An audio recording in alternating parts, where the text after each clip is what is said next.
ตำเขาได้บุยไฟฟ้าบ่มีหงซี่ได้ยี่ผีนะ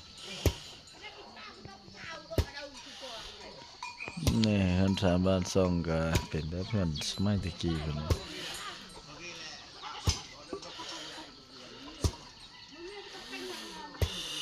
ถือว่าในแบบแผนในการดำรงชีวิตนี่ยังคือเก่าแต่นุ่งยกตัวเก่าพุ่นไฟฟ้าก็บ่ทันมี